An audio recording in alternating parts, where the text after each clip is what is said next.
Welcome to voice of America studios. नाज़रीन, आज हमारे साथ आदिल नाखुदा हैं। कराची में आईबीए में पढ़ाते हैं और अदरवाइज एक इकोनॉमी पे उनकी अच्छी ग्रिप है। मैक्रो इकोनॉमी के इश्यूज जो है उनको देखते हैं। अभी हाल ही में उन्होंने बैलेंस ऑफ पेमेंट्स के क्राइसिस के हवाले से पाकिस्तान में एक जो इस वक्त सबसे बड़ा इशू है, अगर हम मुआशी हालात के लिहाज से बात करते हैं तो उस पर उन्होंने लिखा और काफी डिटेल में उसी हवाले से उनसे आज बात करते हैं। बहुत शुक्रिया Adil, thanks for joining us today. Thank you, शुक्रिया। आपका भी शुक्रिया।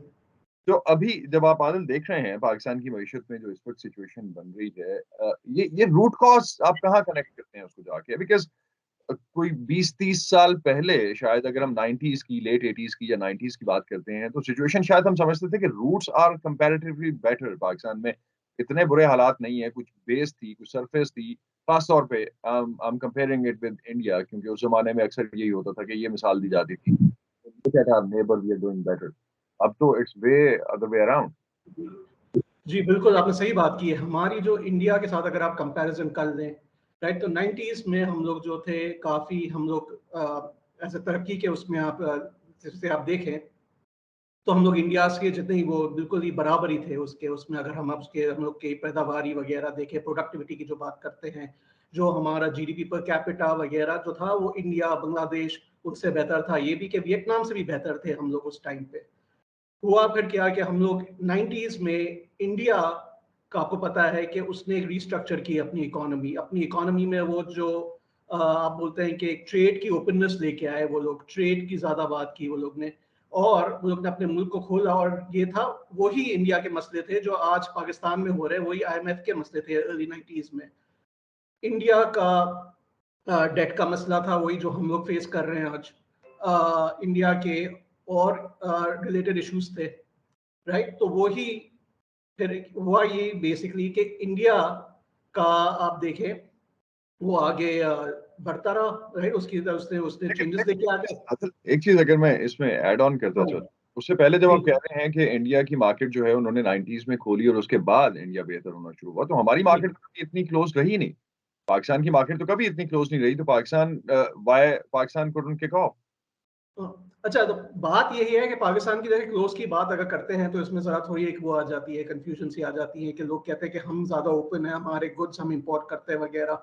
लेकिन आप देखें पाकिस्तान की जो इंपोर्ट्स हैं वो काफ़ी ही एक तरीके से बड़ी लिमिटेड है। हमारी अगर आप परसेंटेज ऑफ जीडीपी में भी देखे जाए तो इंपोर्ट्स हमारी तकरीबन 20 से 15% होती है। दुनिया से सबसे कम में हम माने जाते हैं। इंपोर्ट्स पर कैपिटा की भी बात कर लें, वो भी हमारी सबसे लोएस्ट मानी जाती है दुनिया में।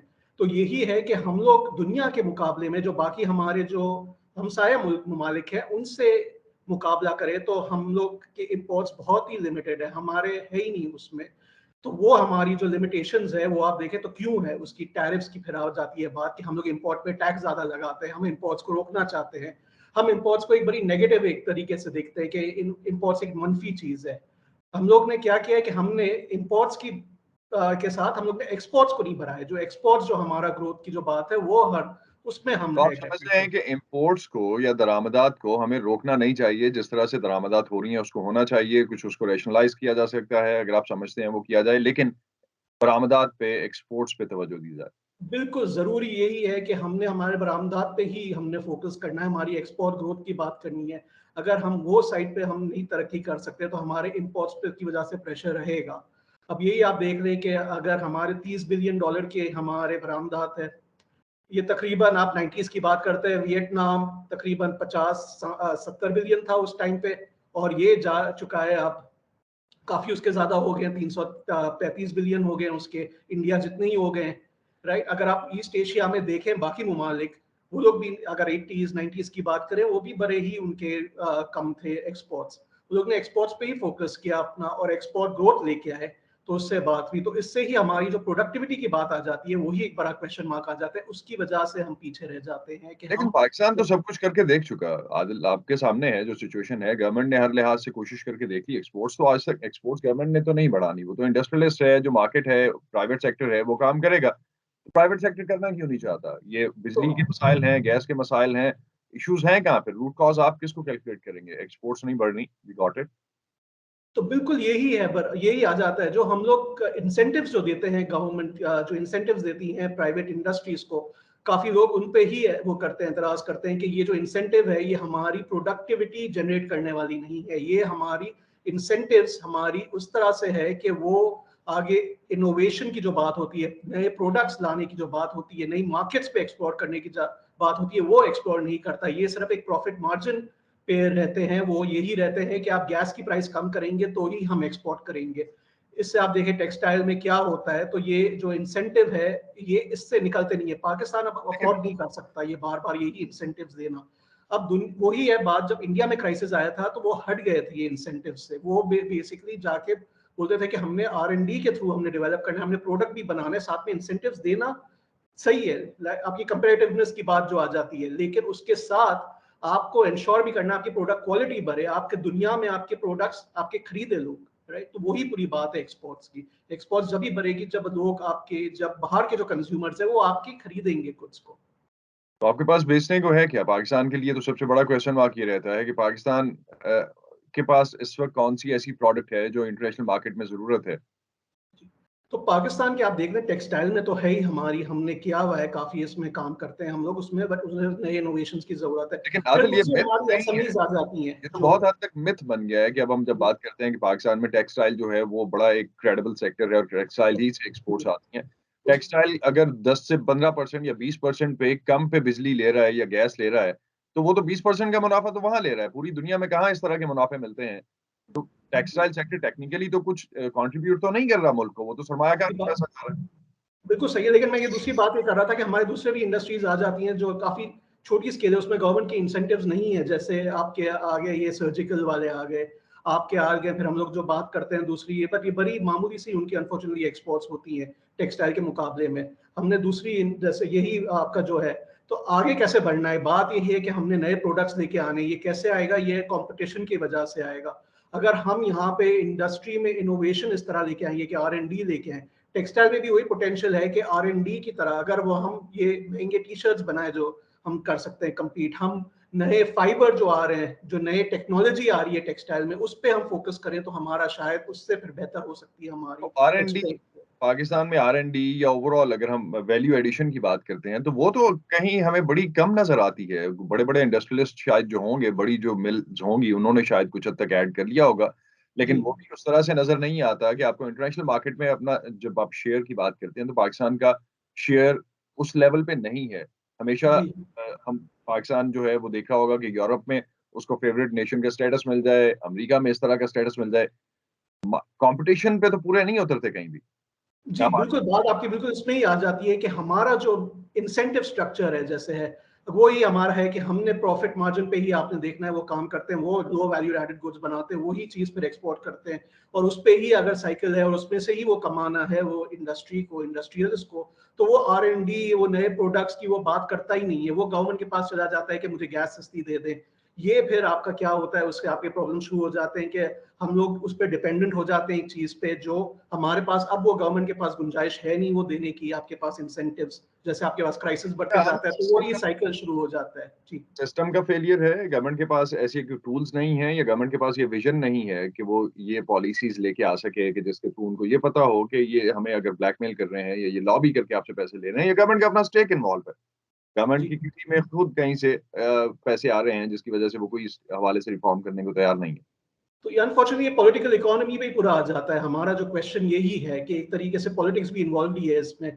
हम, हर गवर्नमेंट आती है वो चाहती है कि एक्सपोर्ट्स बढ़े, राइट। ये हम लोग हर दफा बात करते हैं तो वो क्विक रूट की जो बात करते हैं, क्विक रूट क्या है, आपने इंसेंटिव दिया, आपने एक स्ट्रक्चर आप लेके आए, ऐसी आप लेके आए कि एक्सपोर्ट्स आपकी फास्ट इंक्रीज हो। अब फास्ट इंक्रीज में आपको रैपिड इंक्रीज चाहिए कोई चीज की, जैसे आपने 25 बिलियन से 30 बिलियन पे लेके आना है, तो आपने इजीएस्ट रास्ता कौन सा चूज किया, वो आपने चूज किया। आपके लार्ज एक्सपोर्टर्स है उनको क्या इंसेंटिव दिया जाए, तो वो पता चलता है। वो जब स्टडीज करते वगैरह, जो भी उनकी जो भी थिंकिंग है गवर्नमेंट की, इसमें आती है और कहती है कि ये जो आपके इंसेंटिव स्ट्रक्चर है ये वाला ही आप रखें कि आप उनकी गैस सस्ती कर दें, आप इनकी आप इनको कोई EFS का दे दें, राइट, जो एक्सपोर्ट फाइनेंस स्कीम है उनको उन पे दे दें, इंटरेस्ट रेट कम कर दें उनके लिए, तो वो जाके आपके लिए क्विक एक एक्सपोर्ट की ग्रोथ लेके आ जाएंगे, जो आप दिखा सकेंगे कि हमारी 20% एक्सपोर्ट ग्रोथ हो गई।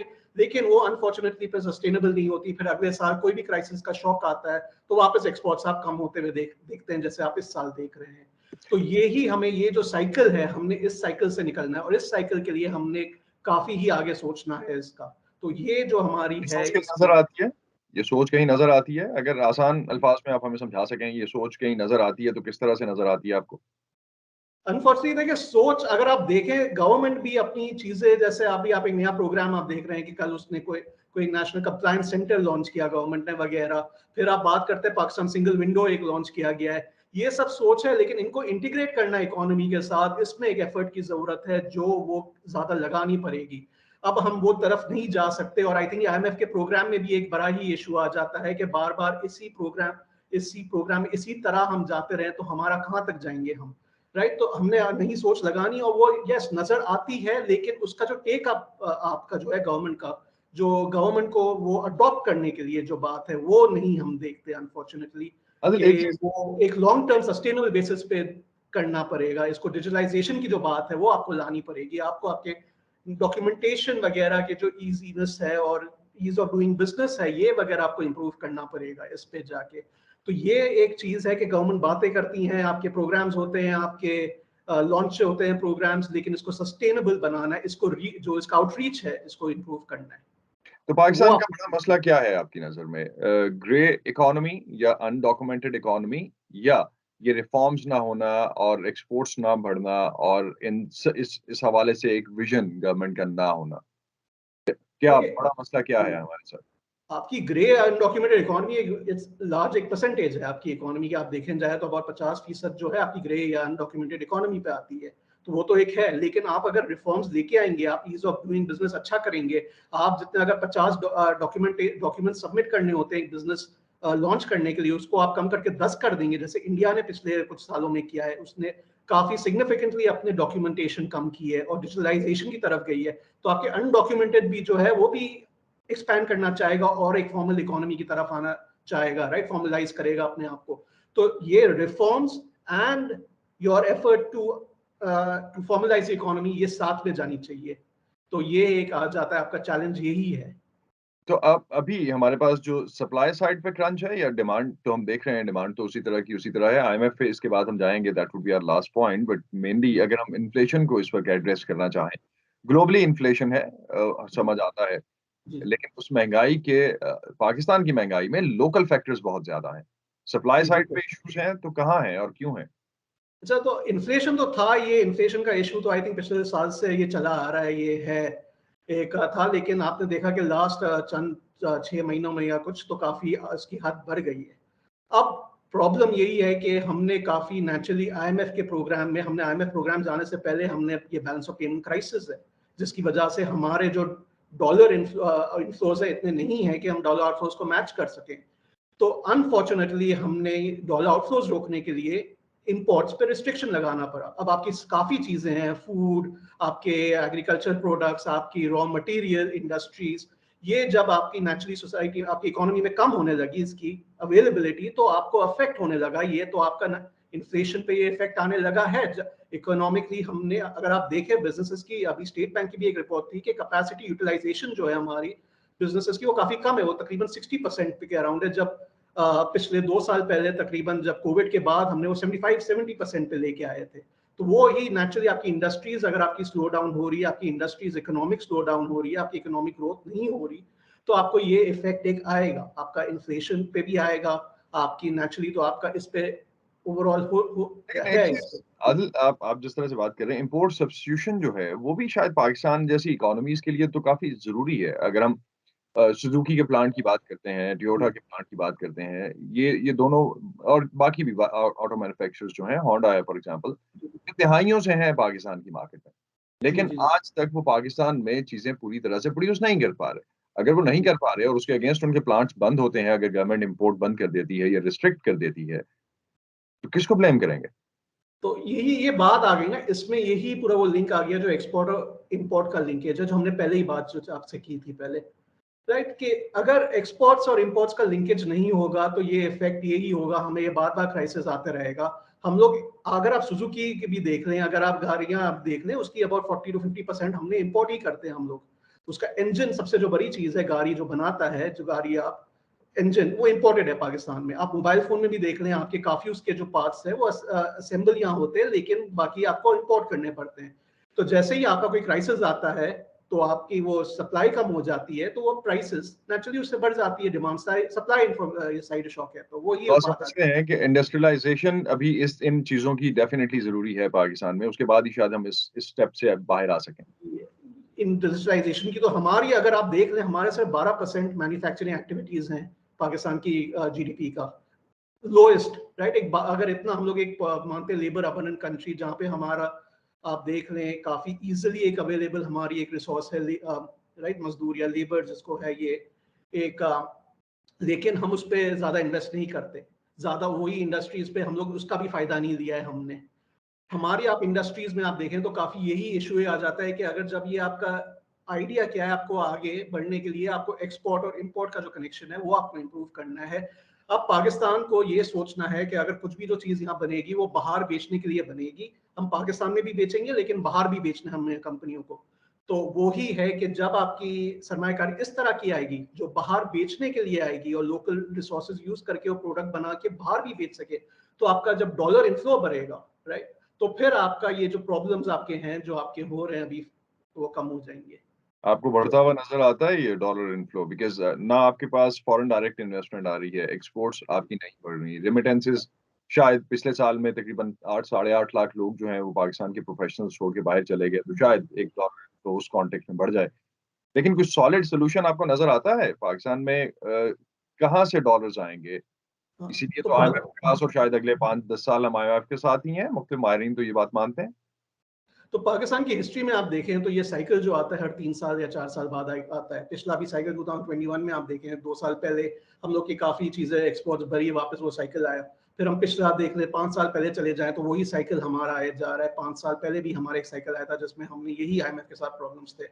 तो अगला अगर आप 2 साल में देखेंगे आईएमएफ के प्रोग्राम में आएंगे, आप जून में एक नया पैकेज आपके साथ शायद नेगोशिएट हो, वो आपके बाद फिर आपको एक जाके आपको वापस एक अपॉर्चुनिटी यही मिलेगी, एक मौका मिलेगा। वही आप देखेंगे कि अगर आप इस टाइम आप ये डिफरेंस नहीं करते कि एक्सपोर्ट के साथ इंपोर्ट्स को लिंक करना, आपको यही सोचना कि हम दुनिया के लिए क्या बनाते हैं, राइट, कि हम अपने लिए तो बनाते ही हैं लेकिन आगे कैसे बनाना है और बेचना है। जैसे आपने वियतनाम का देख लिया एग्जाम्पल, या बांग्लादेश का भी आप टेक्सटाइल में देखते हैं। इंडिया भी अब आप देखें 330-350 बिलियन डॉलर तक एक्सपोर्ट्स लेके आ चुका है। तो वही है, अगर आप आगे इतना देखेंगे तो ही आपकी फिर इसमें तरक्की करनी वही है। That's the only solution. बहुत बहुत शुक्रिया आदिल नाखुदा आपका। और आईएमएफ के प्रोग्राम्स जिस तरह से हम बात कर रहे हैं कि इस कॉन्टेक्स्ट में तो माहिरीन इस बात पे मानते हैं कि अगर इस स्पिन से बाहर नहीं आते, इस साइकिल से बाहर नहीं आते, जो पहले शायद हमें कुछ हद तक मिलता था कि शायद 2 से 3 साल या 5 साल पहले, 5 साल के बाद आता था हर नई गवर्नमेंट के चेंज के साथ, अब एक ही गवर्नमेंट के स्पैन में भी 2 दफा इस तरह के इश्यूज जो है वो सामने नजर आते हैं कि गवर्नमेंट आईएमएफ के पास भागती हुई पहुंचती है। बहुत शुक्रिया आपका बात करने का, थैंक आपसे। यू। Thank you.